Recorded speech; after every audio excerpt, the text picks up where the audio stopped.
conçois pas que 7 millions de Français restent sur le carreau, n'aient pas d'emploi dans leur propre pays, parce que eux, qu'est-ce que je leur dis moi? Je leur dis, bah écoutez, vous partez dans un autre pays chercher de l'emploi?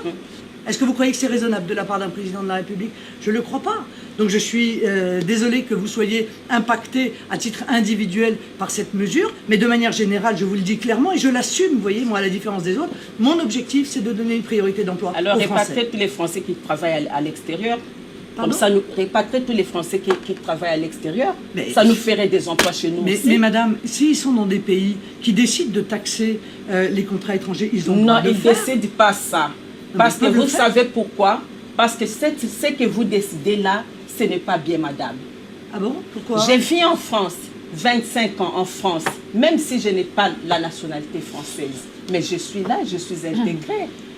Vous allez me parler de la politique des Chinois. Mais je n'ai rien contre vous. Moi, je ne vous critique pas, je ne dis pas que vous n'êtes pas intégré. Manifestement, vos enfants ont un parcours. Mais abandonnez cette politique-là, madame. Je suis chargée des 7 millions de chômeurs français. C'est ça ma responsabilité. Et pas de moi. Non, moi, en effet. Parce que vous avez un autre pays, quelque part. Vous voyez, moi, mes Français à moi, ils ont un seul pays. Ils ne peuvent pas aller ailleurs pour travailler. Non, ils n'ont pas un seul pays. Ils sont nombreux partout, madame. Vous savez, madame, moi, je ne peux pas dire... l'immigration, ce n'est que l'échange de la culture. Mais madame, je ne peux pas dire, moi, aux Français, allez donc travailler à l'étranger, parce que moi, président de la République, je ne mettrai pas en place les conditions pour que vous puissiez trouver un emploi dans votre pays. Depuis le monde, c'est comme ça, madame. Voilà. Les Français vont aller ailleurs, ailleurs vont venir en France, c'est comme ça. Depuis que le monde est monde, c'est comme ça, madame. C'est comme ça, madame. Essayez de revoir votre politique, madame. Non, je crois pas. Vous savez, les enfants là. Madame Le Pen, justement, vous parlez de la France c'est votre pays, n'est-ce pas?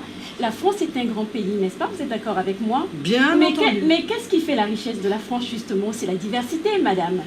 C'est la diversité. Non, mais, madame, ce qui fait la richesse de la France, c'est sa culture, c'est son histoire, c'est son peuple, c'est son patrimoine architectural, littéraire, musical, ce sont ses chercheurs, c'est son génie, c'est sa puissance internationale, c'est tout cela qui fait encore une fois la France. Mais justement, lorsque vous parlez d'international, je vais vous prendre d'exemple, justement ce qui fait la grandeur de la France. Vous avez parlé de la culture. La culture, elle est quoi? Elle est mixte, cette culture française. Non, madame, la culture française, c'est la culture française. Ça, c'est M. Macron qui pense qu'il n'y a pas de culture française, qu'il n'y a qu'une espèce de mélange. Non, la culture française, c'est la culture française. Et moi, j'ai envie de vous dire pourquoi vous